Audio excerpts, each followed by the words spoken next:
afternoon and welcome to Language Note for the next in our series of webinars. Today's session is how to effectively teach new vocabulary, geared towards any way of teaching vocabulary. It depends which approach you subscribe to or what you follow or advocate in terms of your teaching methods or your textbooks. Just to be mindful that there are 3 more webinars coming up, 2 of which are next week. Tuesday's session is on engaging and effective exam practice for GCSE and A-level.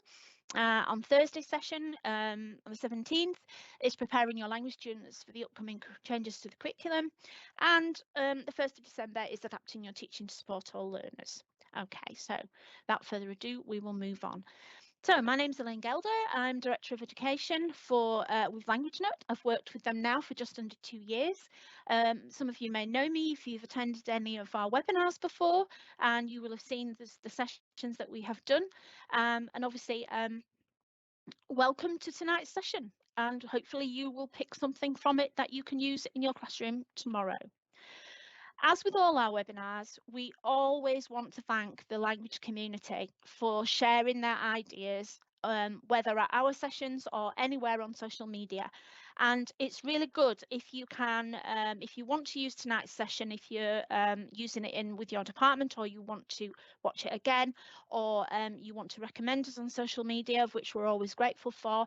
It's always important to look at tonight's session along with the PowerPoint that I'm going to be using tonight.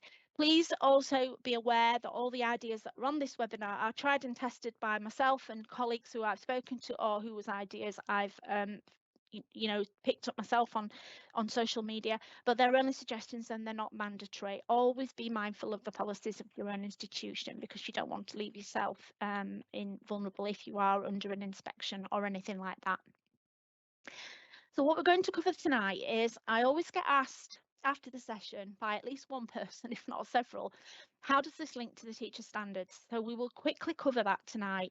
I'll mention briefly Ofsted, and I'll also talk very quickly about the current exam, GCSE, which will soon become legacy when the new GCSE specifications kick in from 2024. And obviously the new GCSE specifications, which are affecting the current year 7 and 8. And those of you who don't know yet, the AQA French draft specification was put onto the AQA website this morning, together with the vocabulary and the grammar, as well as the specimen materials. The German and Spanish will follow once the French has been accepted by Ofqual. So tonight we're looking at pronunciation and phonics. We're looking at some different approaches for introducing new vocab. Some top tips and tricks for memorising, how to support motivation and engagement of your students to help them carry on through the slog, basically, of learning vocab, and how to record and access your vocab in terms of what are the best ways in which you find for your students or for yourselves to do that.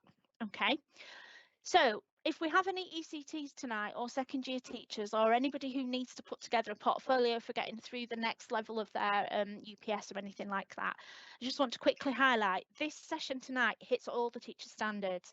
It basically goes from your stimulating of your students in your lesson to setting goals of how many words your students might want to learn, and stretching and challenge, obviously the ones who are in the higher paper. They will learn more words.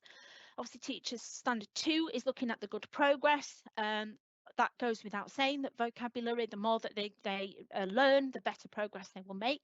It's also looking at pupils' capabilities, so how many items of vocabulary can that particular student pick up, and obviously their emerging needs of what are their gaps in their learning, and obviously the different ways in which you deliver vocabulary and anything to do with language teaching, how the pupils learn and become responsible and conscientious in their attitude towards learning, thus making them more independent of you. Teacher standard 3 is obviously your secure knowledge, how secure you are in terms of your own pronunciation, your own knowledge of whether it's masculine, feminine or neuter if you study German, if you teach German, and also the fact that you have a textbook, whether you deliver from a textbook or whether you deliver from a GCSE or an A-level course, what is the vocabulary that you need to make sure that your students need to learn to be able to access that exam. You're addressing any misunderstandings in terms of gender, in terms of adjective endings, in terms of verb forms, and obviously we all address standards of literacy because we're writing in a foreign language as well as in English. Teaching standard 4 is obviously our love of learning in terms of making sure that the way we teach allows the students to enjoy their learning, and obviously any out of class activities there that they want to do, and also any reflection that they happen to do. With teaching standards 5, it's there is adapting your teaching to be able to think, well, this student hasn't quite got this. What do I need to do to teach that student effectively, to make sure that there's a clear understanding of all the needs of all the pupils? You might model the way in which you help students to learn vocabulary, and we'll talk a little bit about that later on in the session. Obviously, teacher standard 6, you're giving regular feedback to the students on how they're doing in terms of their vocab learning. And if you use any computer assisted learning, for example, Language Note, then you obviously get regular feedback about that because a lot of stuff is marked automatically for you. And obviously teacher standard 7 is involving the behaviour. The more different approaches you use, or the more that you tap into the way that your students learn, then the better they will become, more motivated they will become, and the more involved in their learning. And obviously the session that you're doing tonight, you're actually accessing an appropriate professional development session. So that's how it hits the teacher's standards. In terms of Ofsted then, we have done, I just want to draw your attention, last year, just literally 12 months ago, myself and a colleague, Ellie Chettle-Cully, one of our teaching colleagues in languages, did the primary one. We did an Ofsted deep dive session of an hour, which, to be honest with you, has been so well received and so frequently watched that even now we're still getting people asking for resources and asking for something from the session. So you may well find that they will help you with your vocabulary in addition to this session tonight. Obviously the MFL curriculum review was done last year in June, so that's something to be mindful of. And the 3 pillars of phonics, vocab and grammar, which we see sometimes come up in Ofsted reports in primary and secondary. The new GCSE specification makes heavy a lot of reference to vocabulary. We can see there in all of those 5 ticks that we can see it's spattered all through there. So that again is how vocabulary is linked to the new GCSE, and that's really one of the reasons why we felt we wanted to do something about this tonight. So points to consider really when you're talking, when you're thinking about your own department, but also thinking about your own teaching is, we know that teaching vocab has got the biggest impact on outcomes, and we need to know which words really do matter.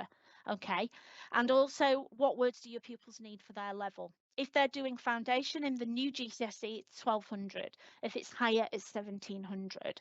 And we know from all of the reports that have been published that an awful lot of the words that are in the current vocabulary list for the GCSE specifications have never been used in any of the specification exams since 2018 when it was first examined.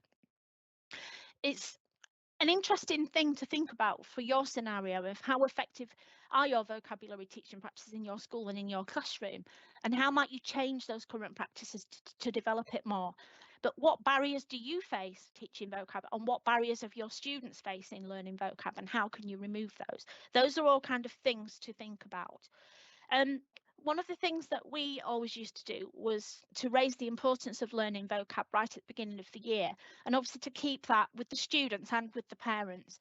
And we developed a kind of like a short learning to learn pack, which we sent out with students, sent home with them, and it was very well received with most parents, particularly with parents who didn't come from an educational background themselves, because they didn't have an understanding of how they could help their students to learn vocabulary. So being able to look at that and go through it with them, which we sometimes did on open evening, or we did it at parents' evenings, or we had a learn to learn evening in one of the schools that I worked at, was obviously crucial for those students making progress.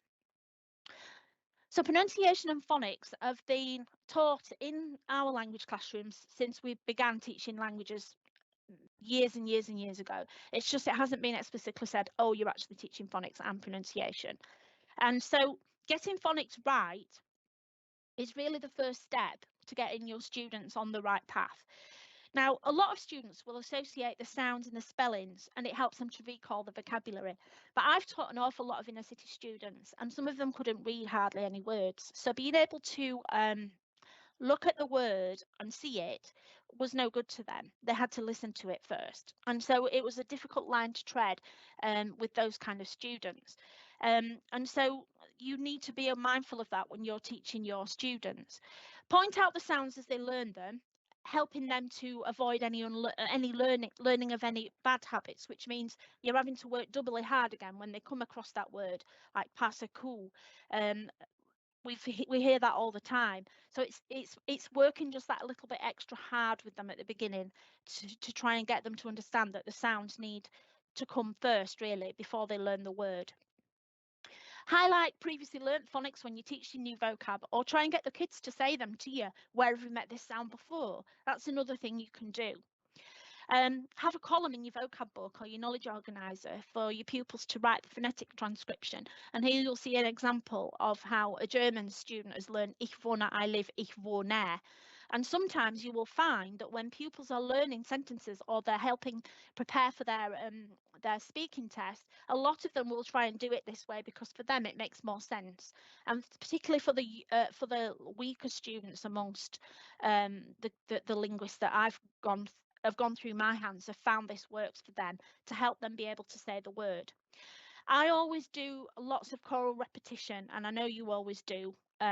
Lots of you out there will do lots of different things, but it's almost like I do it, we do it as a class, and then you do it on your own. And I think if you get your students into that sort of habit, I do, we do, you do, it becomes a lot more easier for them to understand what's going on. Choral repetition, you can do that in lots of different ways. You can have half class, you can have rows, you can have boys, you can have girls, you can have diagonal, draw a line down the middle of the classroom, draw a line diagonally down the classroom. You can have the back row, you can do Mexican wave. There's lots of different ways of choral repetition.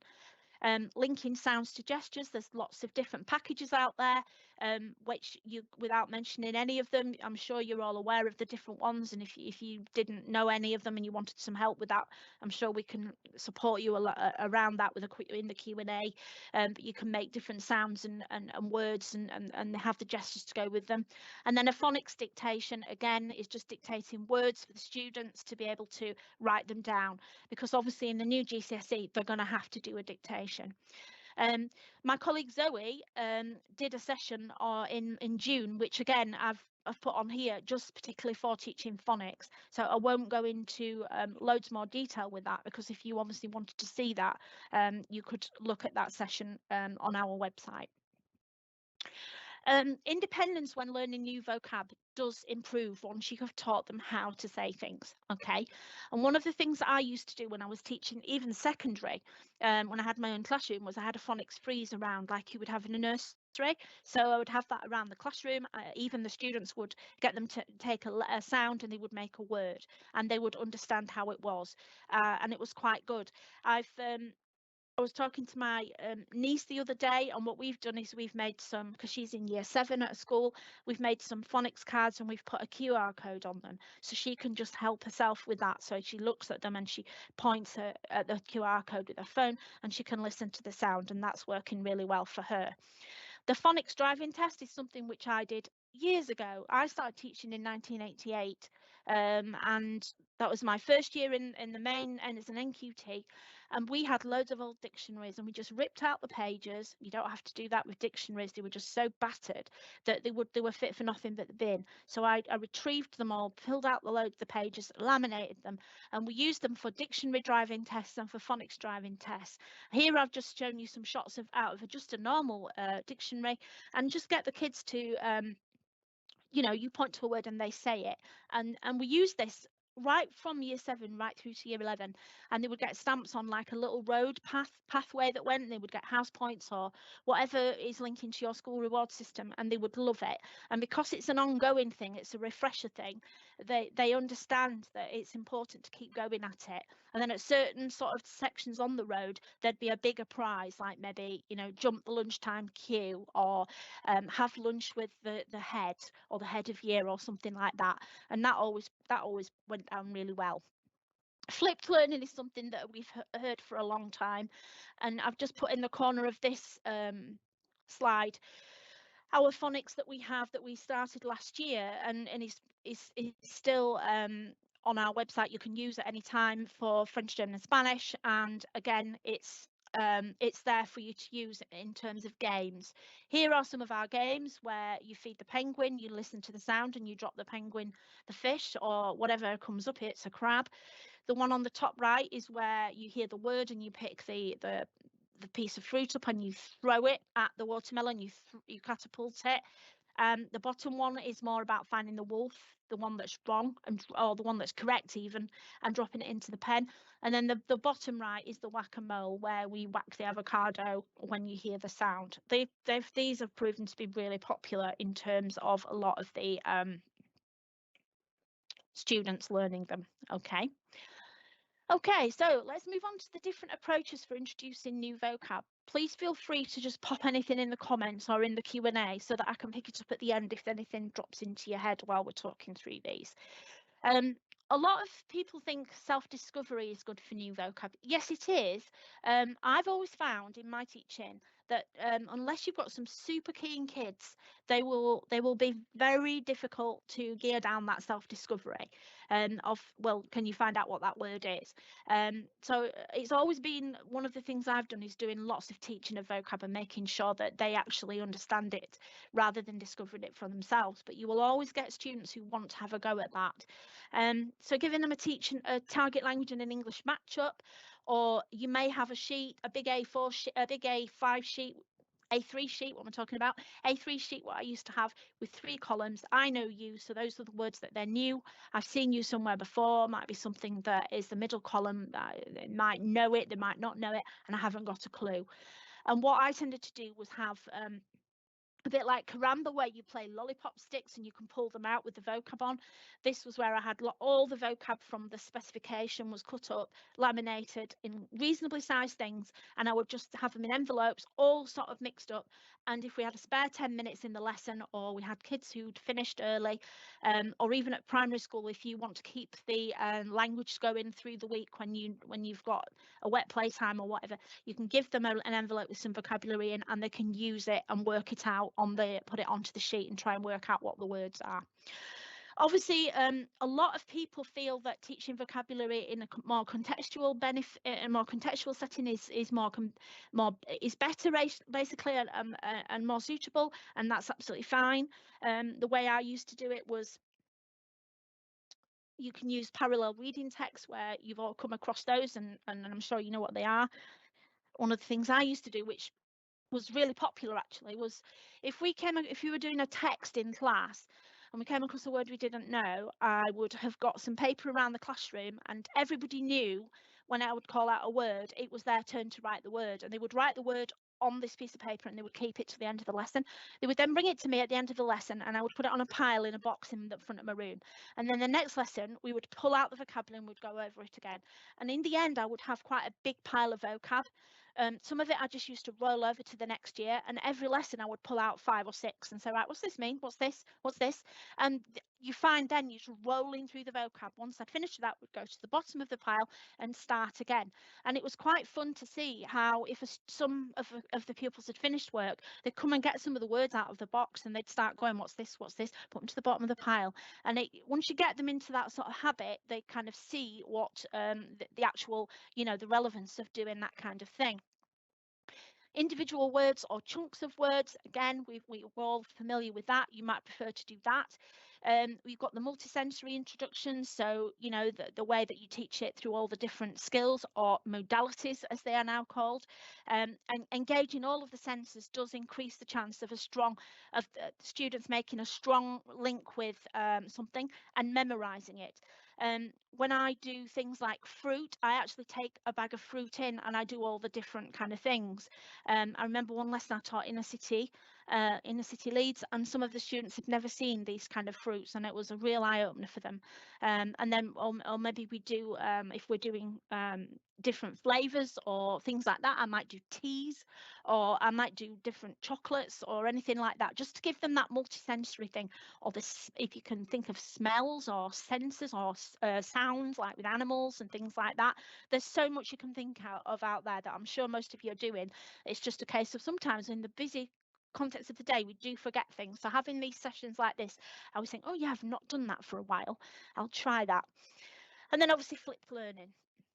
We come on to our language note here. We can see all of our vocabulary trainer sessions have got a learn practice quiz session, and again on the top left hand corner you can display that without the word or with the word.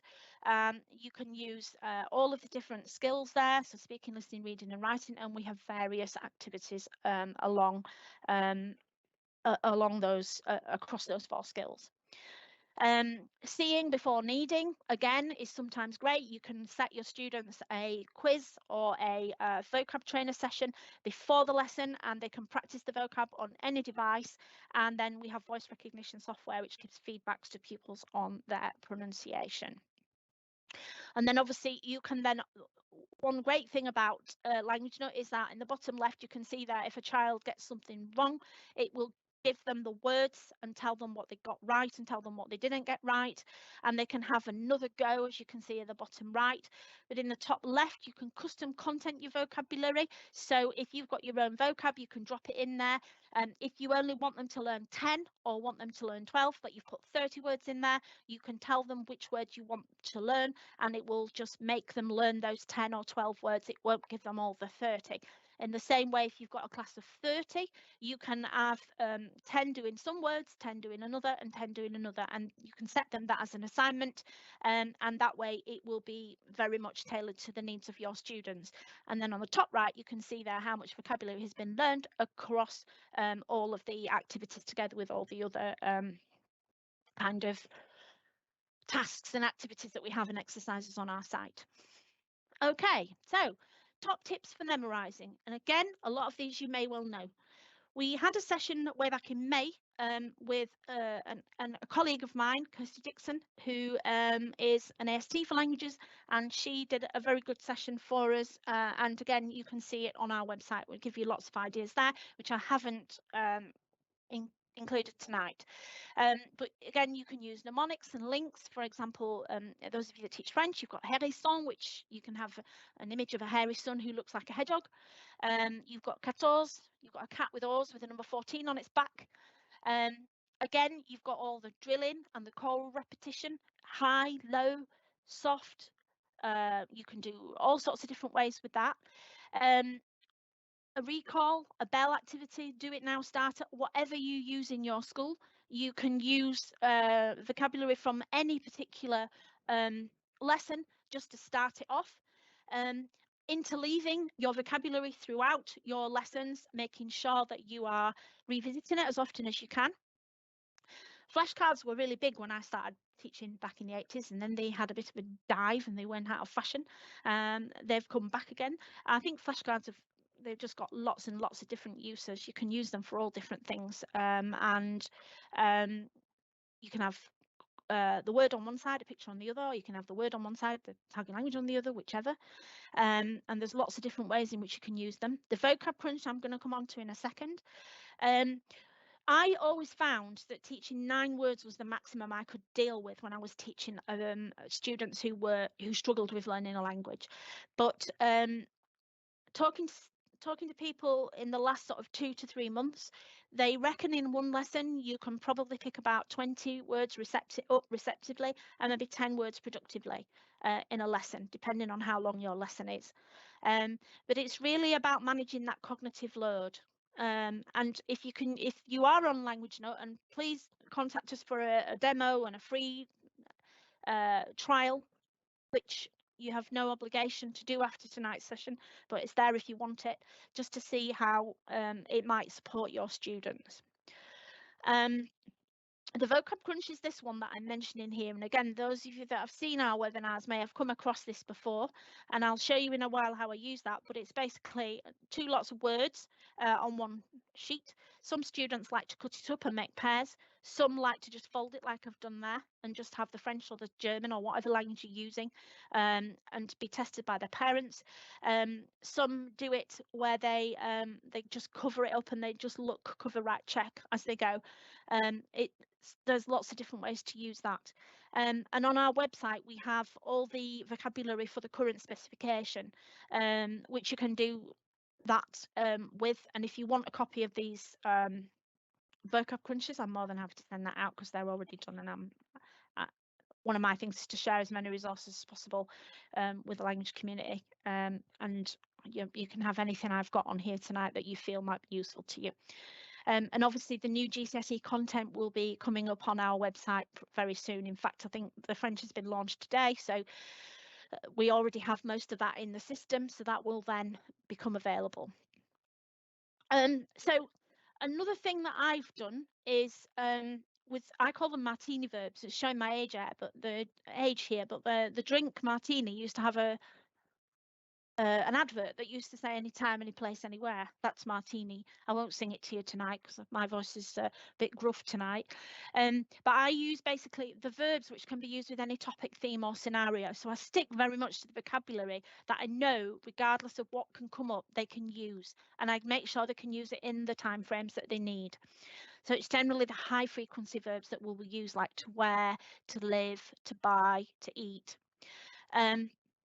Maybe pupils could brainstorm 3 verbs that they can put into the target language so that they would have 3 verbs that they can use, 3 verbs that they know they're happy with. They could draw them, they can bubble write them, they can write them backwards and upside down on whiteboards, whichever way you want to do. Say them to the ceiling, to the floor, to the door, to the window. And then next lesson, they add another verb and repeat the process. They can write them in the sky. All those kind of verbs, what I've done before. And I find that working on whiteboards, which we all use heavily, I think, in languages, there's lots of different ways in which you can use whiteboards very creatively to teach vocabulary. Probably not for tonight's session because I could spend a whole hour on that. But certainly if you want some ideas, I'm more than happy to help you with that. One thing that I found really useful, particularly with year 11, has always been, right, 3 of each. If your students are happy to talk about something, then they are more, if it's something they're interested in, then they're going to be more happier. They're going to be happier to engage with the vocabulary. So 3 colours that they choose of their own volition. Vegetables, any negative opinions, or buildings, or any types of sport that they do.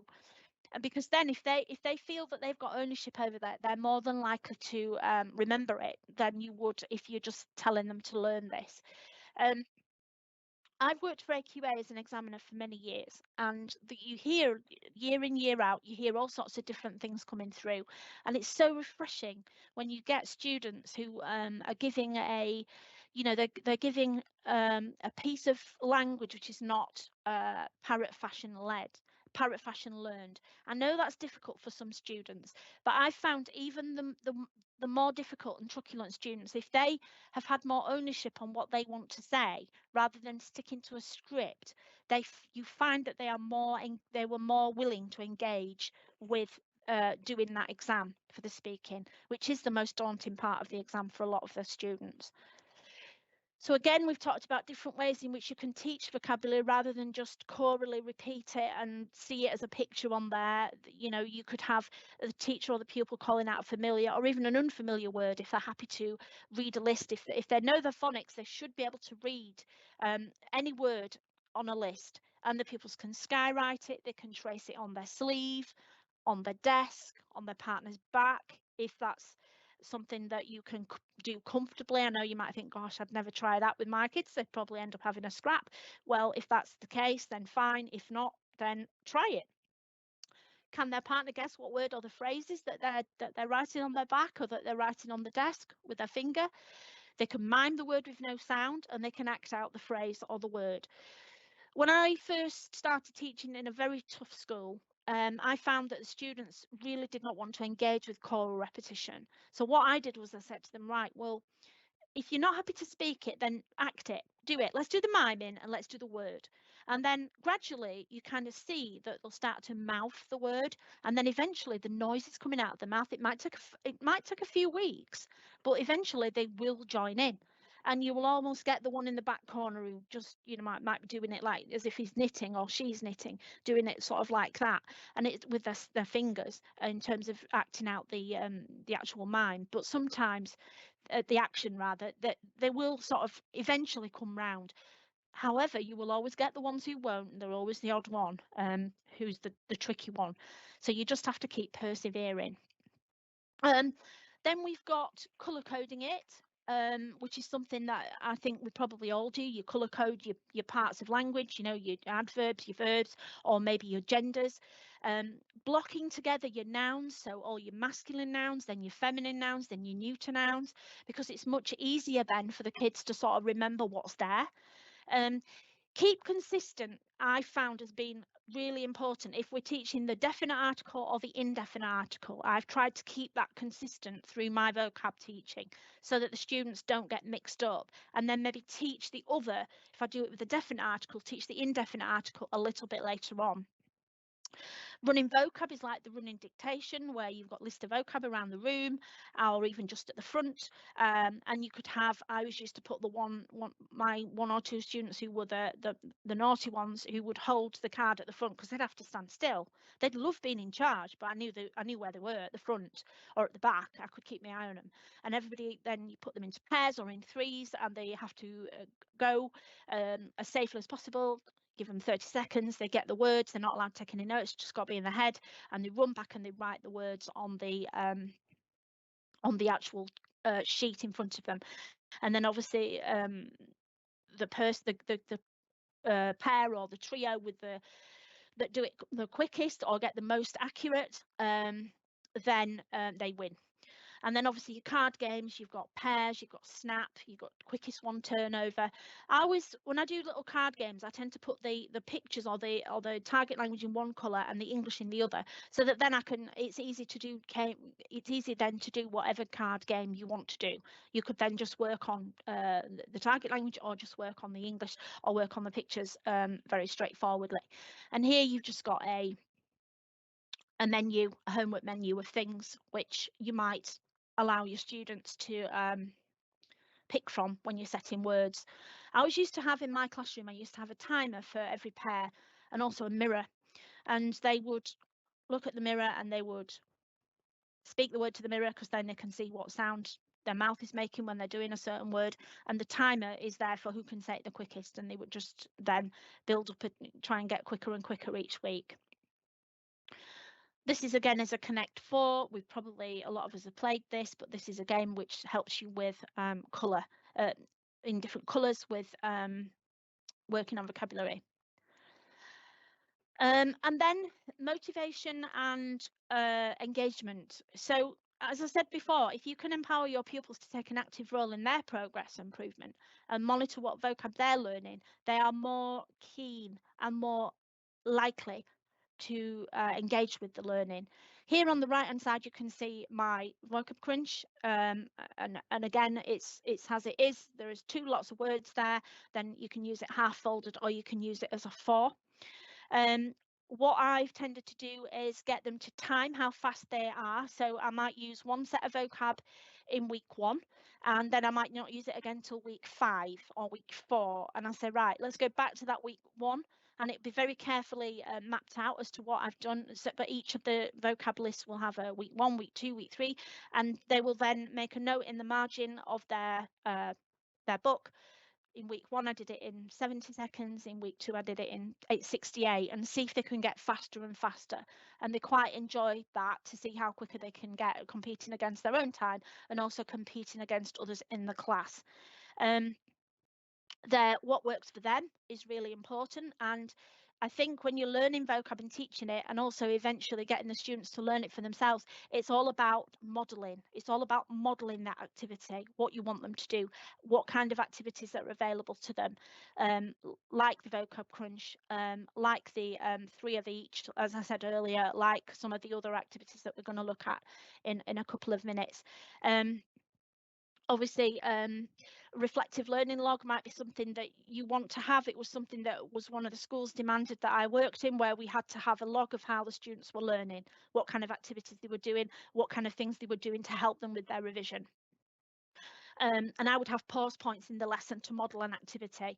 And here in the bottom left, you can see this is a sheet that a student had in their class where they were putting examples of connectives, examples of adjectives, and these were the ones that they wanted to learn. These were their particular ones. That was their go-to, their safety net. So when it was their exam, they went into the exam for the writing, for example, and for the role play and for the photo card, and they would have that in their head. They could picture where stuff was, and sometimes they would even go in there and write that out really quickly in their head, and it would take them 5 minutes for example, in the writing exam, and they would then be able to then tick off what they'd used, because obviously the more vocabulary and the more structures you use to try and keep it so that you're not using the same stuff time and time again will support it helps them to do that. And I think glossing vocab in a text, if you haven't revisited some vocab for a while, I find glossing the vocab which hasn't been visited and used for a while can really support students when they're trying to do a piece of work that they're doing. And then the middle one there is just the example of a learning log, which is secure understanding, some understanding, and little understanding, which again came out of an Ofsted visit that one of the schools I was working with had to. They were told when they had a Mocksted that they had to have something like this, so this was something that they developed. And then the concept bands in the middle again are colour coded, because those are the vocab that some students might find difficult, so they would put it on there and they would wear it on their wrist, walking around to make sure they knew it. Also, you've got your multi-skill retrieval practice using the digital resources, which again helps with motivation. For example, Language Nut. There's loads of other ones out there that I'm sure you all subscribe to or that you have tried that are free. One good thing to do to show the students how important learning vocab is, if you teach 10 words and then don't do anything else with those 10 words for that lesson, and then you teach another 10 and you work solidly with those 10 during the lesson, then at the end of the lesson you do a test or a quiz, whatever you want to call it. I always call them quizzes because with tests kids find it a bit more formal and they get a little bit more stressed about the results they get. With a quiz it's less formal. And I would either do the 10 first and then the 10 I'd taught, or vice versa, or intermingle them. And it's quite shocking to see how the students can suddenly say, well, actually, we've worked with these 10. Look how much I know them. I've gone over them. And the 10 that I just saw for once at the beginning of the lesson, but we practiced once, I don't remember them, maybe one. And that's when you say, this is how important it is to actually get your students to, revisit vocabulary, work with it, and so on. One thing that I also do, again, we do this for European Languages Day week, but also once every half term, is to have hide cards around school with vocab on that is quite tricky to remember. It might be false friends, it could be stuff that's been in the mock exam, it could be stuff that hasn't been on the exam. And you think, right, well, it might come up this year, so we're going to have a bit of a run around school. So you put cards all around school, on doors, in classrooms, outside, and you say, right, this week we're going to have a quiz for all years. You've got to try and find the words, or you might do it for one particular year or one particular class or whatever, and you give a prize at the end of the week for the number of students that find the words and they've got them written down. Obviously, you use your walls for teaching vocab. Anytime I do some tricky words, I usually pin them up on the wall and leave them there for as long as I need to, and then I maybe put them back in my box at the front.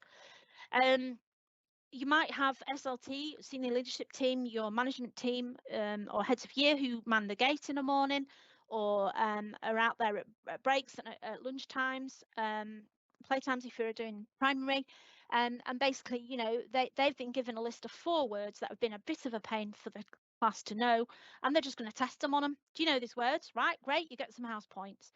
Coming into school, leaving school, in the playground, whatever. That's good practice. Anything to do with actions and sounds, pictures and flashcards, we all probably do these real objects and puppets. One of the things I've used a lot is using masks and balancing butterflies. We've made a clock to help with numbers. We've done some sewing. We've done plasticine words. We've done outdoor items. We've made words out of leaves, words out of pebbles.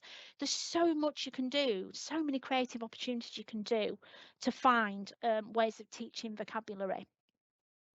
One of the things I do in the run up to the exams is I might have this up as a separate, each of these would be separate slides. So projet, and they would have to give me a sentence with it in, or they'd have to tell me what it is.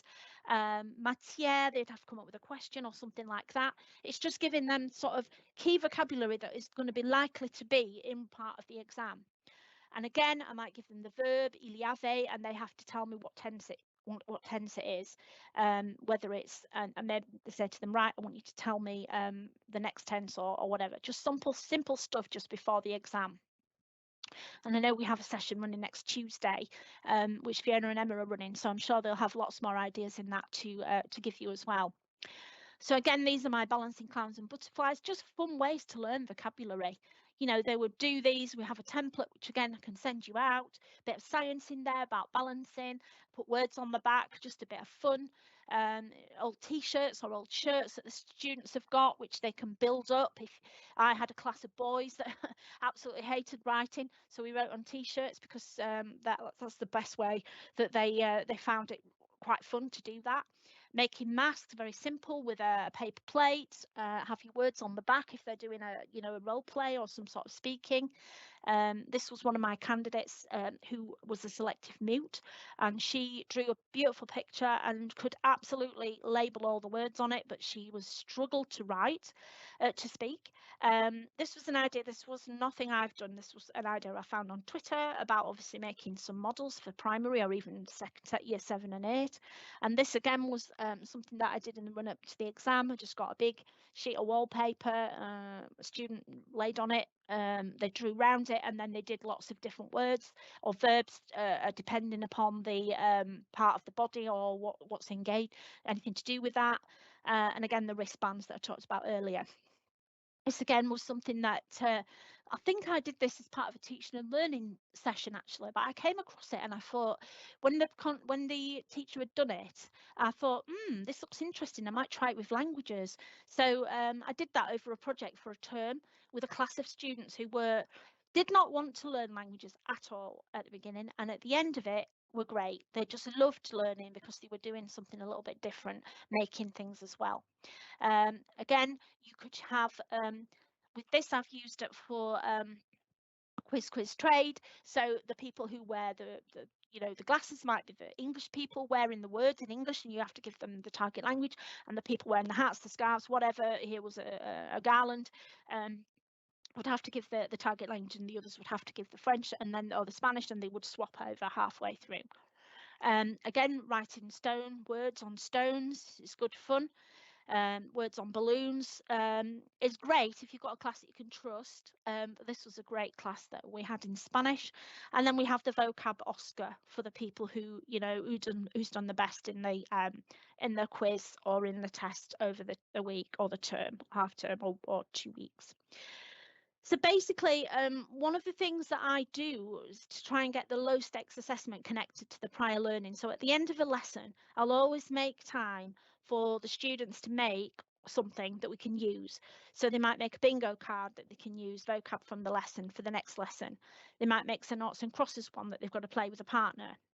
They have to draw what they've learned in the lesson, and then the next lesson they give that to someone in the class and they've got to label it with vocabulary, either spoken or written.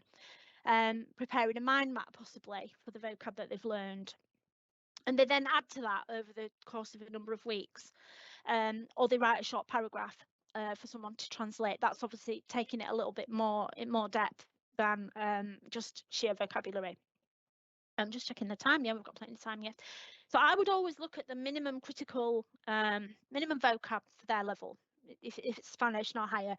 And it's difficult at this time of year, and also with years 10 and 9 really, to sort of think, well, what shall we teach them? We can't not teach them higher vocab. It's very difficult, but obviously from Christmas onwards, you should be, if you've got year 11, you should be more happy to give them, you know, to think about the level that they're going to be moving towards. Students always like to self-rag how they're doing, and again, I think we've got on here a copy there on the right hand side. You know, I know this, I think I know it, and I don't know it.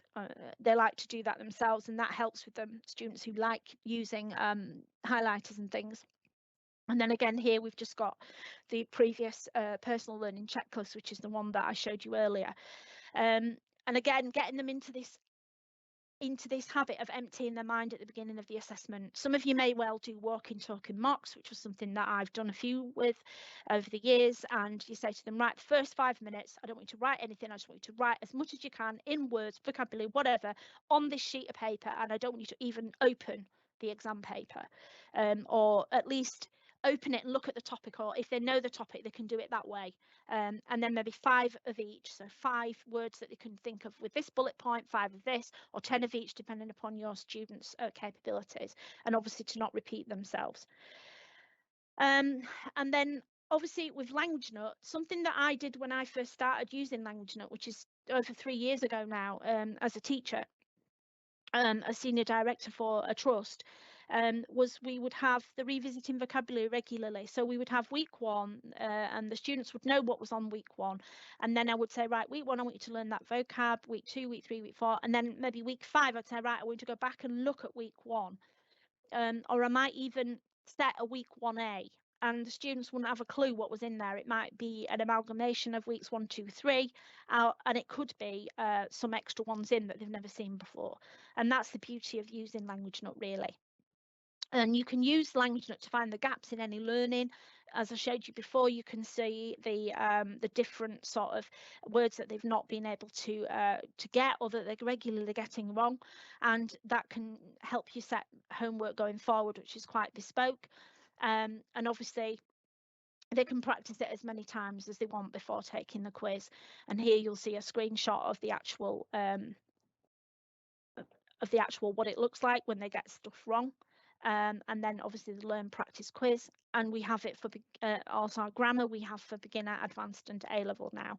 And Fiona, who's behind the scenes today, looks after the A-level product, and I'm sure she'd be able to answer any questions if you were interested in having a demo there. So our last session that we're looking at tonight is recording and access to vocabulary. So how do you actually get your students to record their vocab? Do you actually get them to write it down, or do you let them type it up, or do you provide it for them in a digital format, or do you give them paper versions?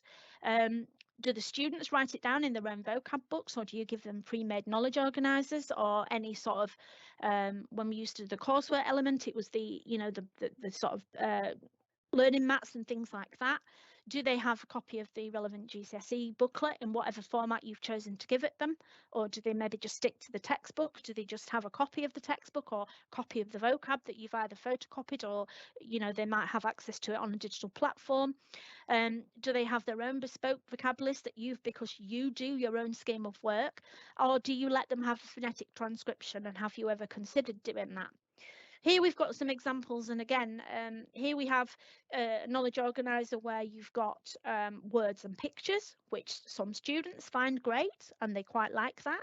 Here you've got in the bottom right hand corner here, you've got it set out as a substitution table, which is where you pick what you want to have. And then across on the left hand side, you've got the good old fashioned universals, so the high spec vocabulary, the high frequency. And then here, some of the knowledge organisers might even have actual exercises following on from tables, like the one on the right, where the students have to manipulate the language, and that can work for some students. Again, knowledge organisers here, we've got all sorts of things. We've got some knowledge organisers contain extra stuff about curriculum, about culture, which again will help you hit your cultural capital. Some have stuff to do with just little top tips there. Some will have strategies about how to pick out and say a word, or how to make sure to tell whether it's a cognate or whether it's a masculine, feminine or neuter if you do German. Some will have grammar. Some will have practicing online, where you can actually link it there and you can use the QR code and the student can read through the vocab and listen to the actual words. Some will have the avocados that they have in French. And again, up here on the top right hand thing, you might have the question words, you might have the time frames that are linked to the exam board, so that you're picking out the most common vocabulary that will help your students to perform the best they can in the exam. So it's very strict. It's not a strict science is making a knowledge organiser, or how you actually display your vocab for the students. It's very much up to you and your individual school, your individual setting. So that is a quick whiz through on our ideas on how to teach vocabulary, and showing you at the end there, if you want to get a 30-day trial, you can contact Daniel at languagenut.com or myself at languagenut.com, and Fiona is behind the scenes tonight. Fiona at languagenut.com is who looks after our A-level. Any of our team that you know, if you've spoken to or that you want to get in touch with, if you know their names, you can just put their name and at languagenut.com, and we're more than happy to support you in every way that we can. We have loads of webinars on our platform, loads of them that are all free. You don't have to be a subscriber to get access to them. We don't insist that you come behind a wall to give us your email to do it. You can access anything free on our site, because as a company, we feel that we've really got a higher purpose than, yes, we have to make a profit as our company to be able to run what we do, but at the end of the day, we are here for you as well. So giving back as much as we can is just as important as selling our product. So Fiona, I think that's about it from me tonight, unless anybody's got any questions. Are there any questions on there, Fiona? Well, first of all, thank you so much, Elaine. That was great. I'm sure everybody here has found lots and lots of useful tidbits in there to use in their lessons. I do have just a couple of questions, which I think we've got time for. We've got 6 minutes. Yeah. So one of them is from Valerie. She just asked if you could clarify, what is self-rag? So when you self-rag. Oh yeah, self-rag. So a self-rag is, if you can imagine, you are in front of a set of traffic lights. So you've got red, amber and green. Okay, so green means I'm great, I know it. Amber means not quite sure, and red is I haven't got a clue. So basically, if your students are self-ragging, they're looking at a list of vocabulary and they're saying I don't know that, then they might highlight in, give a little red mark against it, or highlight in pink. If it's amber, because they might know it, they might go amber. I've seen it a few times, but I'm not sure I could recognise that. Under pressure, then they might do yellow, and if they know it for definite, then they would do it as green. So that's the self-ragging. In terms of that, it's a bit like when you're in a data meeting. If you have to do data meetings with whoever your line manager is, you look at a list of students and you say, right, that candidate is a safe level 6. That one, I'm not sure about 6. They're gonna have to have a bit of intervention, and this one is way below a level 6. If that's their target grade, they would be a red. So you would be ragging. You would have a rag meeting there. That's what that means. Okay. Brilliant, thank you. And another one from Sam, who was asking just if you could clarify a bit more about what would a phonics driving test look like. Phonics driving test. So phonics driving test was something that we came up with in 1989, believe it or not. It's a very long time ago, along with the dictionary driving test. And basically what we had was, in those days, we used to have a big wall that we could draw on with chalk and everything, and we would have, each student would have their own avatar, and they would move the avatar, even in those days, along the wall, depending upon where they were in terms of the test. So it's a bit like doing your times tables when you were at primary school. So in phonics, we would we would select what phonics we were teaching in the first term, and then after maybe the 4th week of half term 2, so kind of in December, we would launch the phonics driving test with year 7, and we would say to them, right, this is what you're going to be doing, and you're going to be doing this until you're 11. And basically we would test them on their phonics when they were ready. So if the students were working on their own, or at some stage in the lesson, they would come up to us and they would say, right, I think I know these phonics, can I say them to you? And we would give them a list of words which they never seen before, or maybe 1 or 2 they had seen before, and they would read them cold call. And if they got it right, they would get a stamp in their phonics booklet that we would give them. It might be at the back of a knowledge organiser, or it might just be a sheet of A5 that we'd made, but it would look a bit more sort of professional than that, a bit properly like a driving test. And for years 7 to 11, we would have a booklet that they would work through, and we wouldn't ever let them jump ahead unless it was one or two students who were doing really well. You will always get some clever Harry who'll say, or clever Harriet who'll say, oh, I can get to year 11 in a week. Well, actually you can't, because you've got to learn it first. After year 7 and 8, when we taught all the phonics, we would then revisit the phonics again, but they would still have to go through a different kind of driving test with different vocabulary, which some of it might even be on the GCSE spec, or some of it might even not be. It might be more difficult, but it's just so that they can understand how important that phonics is in terms of accessing language. And then they would have a map on the front, and they would see as they were moving progress. I've got loads of copies of them. If you want me to send you a copy, you can have a look at it. I'm not precious about things like that.